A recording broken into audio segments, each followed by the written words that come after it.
Hey YouTube, just bought me a 80-watt laser from China, and I've noticed that there's some helpful videos out there, but there are really not that many. So I thought I'd go over on my 80-watt. If you're looking at getting one, this will hold true for the 60, the 80, 100, all the basically the red and black. About anything you can get out of China is going to be pretty much the same.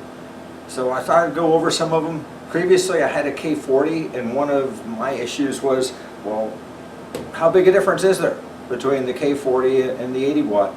Now it's easy to see, okay, bed size wise, there's quite a bit of difference.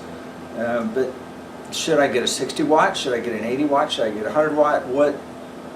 Where actually is the comparison? So in some of my future videos I'll kind of do some side by side, because I've still got my K40 sitting here. So I'll do some side by side if y'all are thinking of upgrading but not really sure where you want to go or how much more benefit there is. But I'm going to start this video out, or with this video, I'm going to kind of go over the basics on this 80 watt. Now this is the 2020 version. Has some nice little features on it, or advertise nice little features, let's put it that way. So let me go over them and kind of give you my feedback on them as an actual user. I'm not going to do an unboxing. It comes in a big box. You take everything out and you put it together. That's basically an unboxing. This is going to be more of what works, what I think works anyways, and what you might or might not want to consider upgrading before you even get started. So again, this is the 2020 80 watt laser. One of the things they advertise is it's got the built-in exhaust fan on it. Well, yes it does, but it doesn't suck, literally. It moves a little bit of air. I've got a separate video I'm going to do up, but holding a piece of tissue paper in front of that fan, the tissue paper just hangs there. It doesn't move. So you're definitely going to want to upgrade that. Again, I'll do a separate video on what I upgraded to, but figure right out of the box you're going to take that thing, throw it out, and want to upgrade. It's also got built-in air assist on it, which is kind of nice because you need air assist. It works marginally. I'm still using the air assist that's in this machine, but I've also supplemented it with an additional air assist. So I've actually got two air assists running on this. I'm more using the built-in air assist just to keep my lens clean. Speaking of keeping your lens clean, the air assist that comes in these is built in inside the cabinet. Well, when you're cutting, you're going to generate smoke. That smoke's going to circulate around in the cabinet, especially if you're using that original fan. Well, your air assist that's keeping your lens clean, supposedly by blowing air across it, is using all that smoke for its air. So it ends up blowing it right across your lens.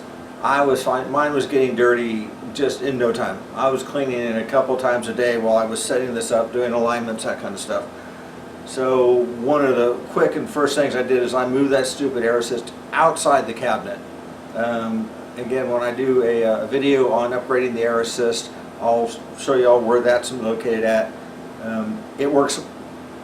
It still works exactly as intended. It keeps the lens clean, but now it's not using that smoky air, so it makes it much nicer. But I do like the fact it blows across the lens. This one came with a true 80 watt too. How can you tell that when you're looking at the advertisers? Well, if they advertise 80 watts, that could be runtime or that could be maximum. A lot of them out there will say it's 80 watt when in reality you only want to run the thing at 60 watts continuously. So yes, it's an 80 watt tube. You can overdrive it and get 80 watts out of it. This one was advertised as a 90 watt tube. It was an 80 watt laser with a 90 watt tube. So I was very optimistic when it would come in. I would have a true 80 watt laser. When it showed up, I measured the tube, went on the manufacturer site, and yes, it has maximum power output of 90 watts. It has true 80 watt continuous runtime with 6,000 hours at 80 watts. I also recommend that when you get it in, you go to any manufacturer's website for the manufacturer of your tube and get your specifications. What's the maximum power you want to run at, okay? This manufacturer said maximum is, I've got it written down, I think it was 23 watt or 23 amps. So as long as and running at 23 amps, they said it'll get 6,000 hours of life on it. You know, maximum, yada yada yada. But as long as you stay under that, you're not voiding any warranty, you're not overdriving the tube, you'll get your maximum life out of it.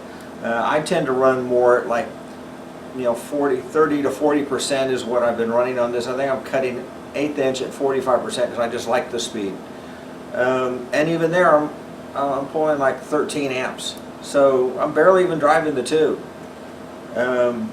This one, in the advertisement, says, oh, it's got a digital readout of the laser power output in milliamps.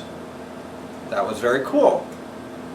But it's not up top where you can get to it. It's down behind a panel on the power supply for the laser. Yeah, you can get to it, but the only time you're going to use it is when you're doing your initial test to figure out what percentages stuff are. You're going to draw a line at such and such percentage, and while that it's drawn that line, you're going to look at that power supply and write down what it is. Other than that, it's useless being down there. If you want to see what the tube is doing in real time, you're going to need to install a milliamp meter into this, okay? Get one that's rated at 30 milliamps because this one will max out at 23 milliamps, so you want to be higher than that, okay? Don't put a 15 milliamp because you'll overdrive your meter and you'll never know what you're doing. Let's see, I've got some notes, so let me go back to my notes. This has a Ruida controller in it, which is very nice. It has the RDC 6442G-B. That'll mean something to some of y'all.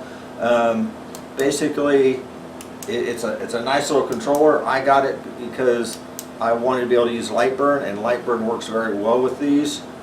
This one will not support a separate rotary. It will support a separate power Z, which this one did not have. It has a manual Z of about 9 inches, which is kind of nice. It only has the 3 ports. Now there's only 2 controllers that come with it, or for the X and Y, so you'd have to put a 3rd one in if you want to upgrade to a power Z table, but you can do that. It will also, I believe it will also let me add in an automatic height adjustment. There we go. I like manual. I like having a little piece of material cut to my focal length, and I like doing that myself. Just a hands-on. But it will support those. If you want a rotary, which I'll be doing a video on those in a bit, you have to unplug one of the axes, plug in your rotary, change it in your software. It's a little bit of a deal, but it's not that big. It's a quick, easy way to get a rotary on these. Let's see, what do I go? Oh, pass-through. This one definitely has a pass-through on it, which is nice. Will I use it? Probably not, but it does have pass-through front and back. That's one of the nice things on the 2020. It comes with RDWorks version 8.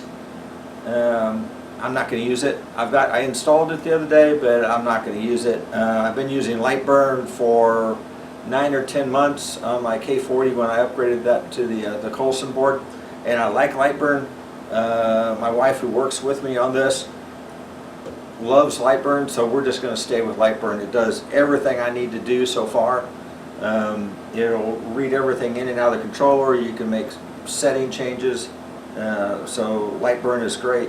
If you've not tried it, they have a free trial for Lightburn out there. It's a 30-day trial. If you've got light burn and you're on a K40, when you buy one of these, you have to buy another license. The DSP is not activated in the basic light burn for smoothie wear, which you're using on the K40. So just be ready for that. It's not that expensive. It is another 40 bucks. And then when I do my annual renew, which is coming up here in a week or so, you just renew one. You don't have to redo both. It adds that in, and then when you do get your renewal, it just continues. So that's a nice feature on it. So let me check my notes, see if I've gone over everything. Model, fan, air assist, the tube, the controller, the Power Z pass-through already works. There you go. That's pretty much all of it. I think I've kind of rambled a little longer than I thought I was going to on this, so I'm going to break this into 2 videos. The next one, rather than explaining about it, I'm just going to show some of the upgrades that, some of the quickie upgrades that I've done on this that make life with it just so much easier.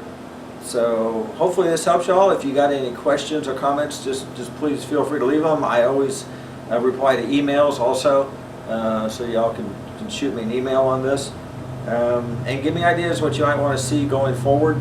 I'm strictly a hands-on guy. I'm doing this in my living room, trying to get a little side business going, but as I'm going, share information with y'all. Like I say, I answer emails, we get going back and forth and we're having problems communicating. I'll probably just send you my phone number and say, just call me. I have no problem doing that. So hopefully this helps. Y'all have a great day. Now I got to figure out how to get all the way over there and turn off the camera, and y'all not know that I had to get up and walk over there. Bye. Okay, I'm gonna walk. Okay, gotta walk. There's the button.